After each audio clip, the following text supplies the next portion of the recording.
दोस्तों, कभी कभी अंतरराष्ट्रीय राजनीति में जो दिखाई देता है, असली खेल उससे बिल्कुल अलग होता है।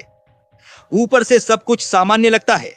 इंडिया और अमेरिका के बीच व्यापार समझौता, प्रेस रिलीज, बयान, मुस्कुराहटें। लेकिन पर्दे के पीछे जो चल रहा है वह कहीं ज्यादा बड़ा है और शायद आने वाले समय की दिशा तय करने वाला है। अमेरिका के अंदर ही हलचल मच गई है।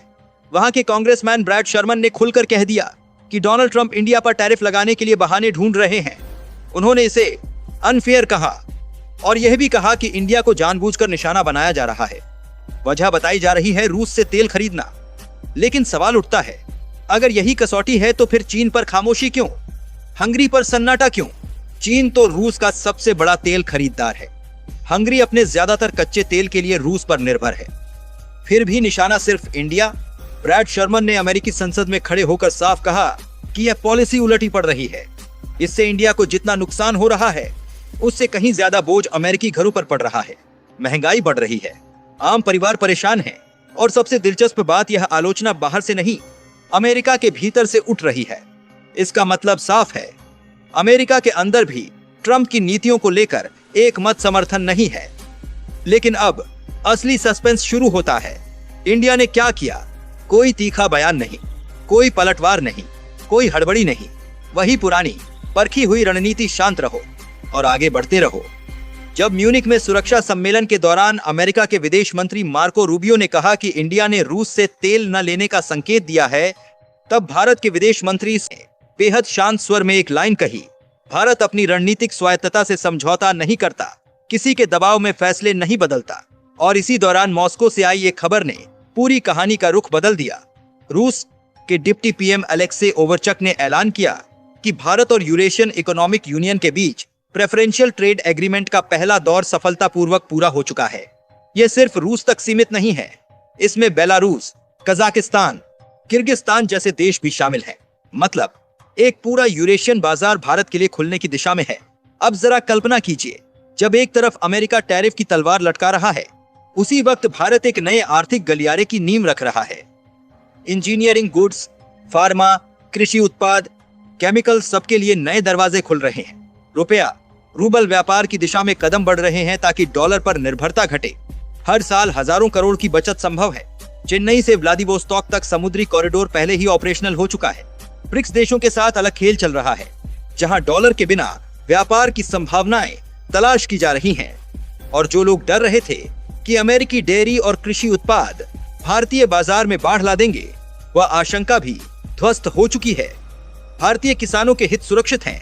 उल्टा जिन सेक्टरों को 50% टैरिफ का झटका लगा था, जैसे James and jewellery, pharma, textiles, machinery, उन्हें राहत मिलने की दिशा बन चुकी है। तो दोस्तों, तस्वीर बदल रही है और शायद बहुत तेजी से। अमेरिका के भीतर से आवाज उठ रही है कि यह नीति गलत है। इंडिया चुप है, लेकिन हर कदम सोच समझकर उठा रहा है। यह शोर की नहीं, रणनीति की लड़ाई है। एक तरफ टैरिफ की धमकी, दूसरी तरफ नए बाजारों की तैयारी। अब सवाल यह है, जब धूल बैठेगी और इतिहास इस दौर को देखेगा, तो क्या वह इसे एक दबाव की कहानी कहेगा या एक ऐसे मोड़ की जहां भारत ने बिना शोर किए अपनी दिशा खुद तय की? क्योंकि असली खेल वही जीतता है जो प्रतिक्रिया में नहीं बल्कि दूरदर्शिता में जवाब देता है। और इस कहानी का आखिरी अध्याय अभी लिखा जाना बाकी है। दोस्तों, अगर हम इस पूरी कहानी को थोड़ी गहराई से देखें तो समझ आएगा कि यह सिर्फ टैरिफ या तेल का मामला नहीं है। यह असल में ताकत के संतुलन का खेल है। आने वाले समय में जो होगा वह सिर्फ भारत अमेरिका रिश्तों को नहीं बल्कि पूरी वैश्विक व्यवस्था को प्रभावित कर सकता है। मुझे लगता है असली मोड़ अभी आना बाकी है। अमेरिका के अंदर जो आवाजें उठ रही हैं, वे सिर्फ राजनीतिक बयान नहीं हैं। यह संकेत है कि वहां की इंडस्ट्री, वहां के उपभोक्ता और वहां के कारोबारी भी दबाव महसूस कर रहे हैं। अगर टैरिफ की नीति ज्यादा समय तक चली तो अमेरिकी कंपनियां खुद लॉबी बनाकर व्हाइट हाउस पर दबाव डाल सकती हैं, क्योंकि भारत अब केवल एक बाजार नहीं है बल्कि सप्लाई चेन का अहम हिस्सा बन चुका है। टेक्नोलॉजी से लेकर फार्मा और सेमीकंडक्टर तक अमेरिका भारत को पूरी तरह नाराज करने का जोखिम शायद नहीं ले पाएगा। दूसरी तरफ भारत की जो चुप्पी है वह साधारण चुप्पी नहीं है, यह इंतजार है। भारत देख रहा है कि अमेरिका अंदर से कितना विभाजित है। अगर वहां चुनावी माहौल गर्म होता है या आर्थिक दबाव बढ़ता है तो संभव है कि वही टैरिफ मुद्दा अमेरिका की घरेलू राजनीति का हथियार बन जाए। तब भारत के खिलाफ सख्ती दिखाना कुछ नेताओं के लिए राजनीतिक फायदा बन सकता है, लेकिन यह खेल उल्टा भी पड़ सकता है, क्योंकि भारतीय बाजार से दूरी बनाने का मतलब है अमेरिकी कंपनियों के लिए अवसर खो देना। एक और दिलचस्प संभावना यह है कि भारत धीरे धीरे स्विचिंग पावर बना ले, यानी अगर एक बाजार दबाव डाले तो भारत तुरंत दूसरे बाजार की तरफ झुक सके। रूस और यूरेशिया के साथ डील सिर्फ व्यापार नहीं है, बल्कि यह संदेश है कि भारत के पास विकल्प हैं, और जब किसी देश के पास विकल्प होते हैं तो उसकी बातचीत की ताकत कई गुना बढ़ जाती है। भविष्य में हम यह भी देख सकते हैं कि रुपया रूबल जैसी व्यवस्था केवल शुरुआत हो। अगर यह मॉडल सफल रहा तो भारत इसे और देशों के साथ दोहरा सकता है। इससे डॉलर पर निर्भरता कम होगी। यह बदलाव धीरे धीरे होगा, लेकिन अगर 5-10 साल में कई देश इसी राह पर चले तो वैश्विक वित्तीय संतुलन बदल सकता है। अमेरिका शायद इसी संभावना से चिंतित है। एक और गहरी बात समझने की है, भारत अब सिर्फ रिएक्शन नहीं दे रहा, बल्कि पहले से तैयारी कर रहा है। सप्लाई चेन, समुद्री कॉरिडोर, नए एफटीए, ये सब अचानक नहीं हुआ। इसका मतलब है कि भारत ने पहले ही मान लिया था कि भविष्य में दबाव आएगा, और जब कोई देश पहले से तैयारी करता है तो वह संकट को अवसर में बदल सकता है। लेकिन कहानी में जोखिम भी है। अगर अमेरिका सच में सख्त कदम उठाता है और तकनीकी या फाइनेंशियल सेक्टर में बाधाएं पैदा करता है तो भारत को झटका लग सकता है। इसलिए आने वाले साल संतुलन के होंगे। भारत को एक साथ कई मोर्चों पर सावधानी से खेलना होगा, ताकि नए बाजार खुले भी और पुराने रिश्ते टूटे भी नहीं। सबसे अनोखी संभावना यह है कि यह पूरा तनाव अंत में एक बड़े समझौते में बदल जाए। इतिहास गवाह है, कई बार टकराव की आवाजें आखिरकार मजबूत डील में बदलती हैं। हो सकता है कि दोनों देश पर्दे के पीछे नई शर्तों पर बातचीत कर रहे हों और यह सार्वजनिक बयानबाजी सिर्फ दबाव बनाने की रणनीति हो। तो भविष्य धुंधला नहीं है, बल्कि बदलता हुआ है। यह समय है जब भारत अपनी आर्थिक पहचान को नए सांचे में ढाल रहा है। अगर यह रणनीति सफल रही तो आने वाले दशक में भारत सिर्फ एक बड़ा बाजार नहीं, बल्कि एक ऐसा केंद्र बन सकता है जिसके बिना कोई भी बड़ी अर्थव्यवस्था अपनी गणना पूरी नहीं कर पाएगी। और शायद यही असली कहानी है, ये टैरिफ की नहीं, ताकत के नए संतुलन की शुरुआत है। दोस्तों, आने वाला समय सीधा नहीं होगा, लेकिन बेहद दिलचस्प जरूर होगा। अभी जो हम देख रहे हैं वह सिर्फ सतह है, असली बदलाव धीरे धीरे पक रहा है।